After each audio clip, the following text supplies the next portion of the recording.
What is the smallest lie you've ever told which had the biggest consequences? My girlfriend and I had a routine. Every Sunday around 2 p.m., we'd walk over to the 7-Eleven just across the street from our apartment to buy milk. Specifically, gallons of 1% milk, because for some reason, the store's price was always $1 cheaper than the grocery store down the block. It was a small thing, but it became part of our weekend ritual. Reza, the guy who managed the store, was a young Middle Eastern man who quickly became familiar with us. He was the kind of person who noticed patterns and remembered faces. Over time, we'd always exchange greetings, sometimes chat briefly, and every once in a while, if he saw the 1% gallons running low, he'd stash one in the back just for us, knowing we'd be in that afternoon. One week, things were a little different. My girlfriend was in the middle of a heavy study stretch for an important exam, and she was holed up in the apartment for hours on end. I had to handle the shopping alone that week. Because we were planning to leave for a vacation midweek, I only bought a half gallon of milk instead of our usual full gallon. That tiny change set everything off. Reza, the ever-observant, immediately assumed something was wrong. When I showed up with a half gallon, he asked about my girlfriend. I could see the disappointment in his eyes before he even spoke. He launched into this whole story about his recent divorce and how much he missed his ex every day. It was like he saw the half gallon as a sign of a breakup,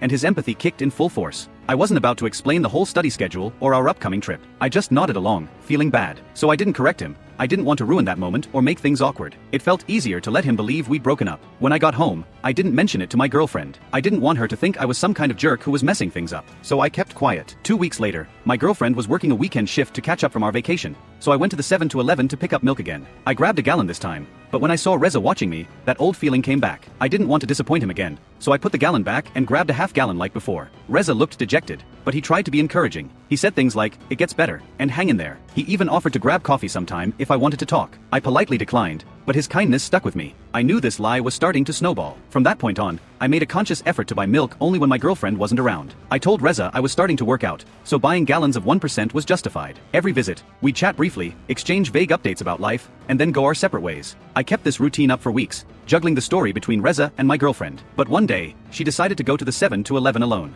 Reza was there, and she told me afterward that he was friendly but definitely acting weird, like he knew something was off but was holding back. That was it for me. I knew the facade had to come down. When I got home, I told my girlfriend everything. How I'd let Reza think we'd broken up. How I'd been sneaking around buying milk to keep the story alive. She laughed, called me an idiot, but also said it was kind of cute how I kept up the charade to support Reza, who clearly was dealing with his own struggles. She came up with the idea to stage a reunion. The following Sunday, we walked into the 7-Eleven arm in arm, smiling and looking as happy as ever. Reza's eyes followed us around the store. I caught him glancing at us with this huge grin, trying to hide his excitement. When we got to the counter, he could no longer hold it in. He started wringing his hands nervously, then burst out saying how he'd been rooting for us all along. How happy he was we worked things out. The joy on his face was genuine and contagious. He told us again and again that we gave him hope, that not everyone in the world was broken or lost. That moment was one of the most uplifting I've ever had. I'm glad we could help Reza, even if it all started with a small lie about the milk.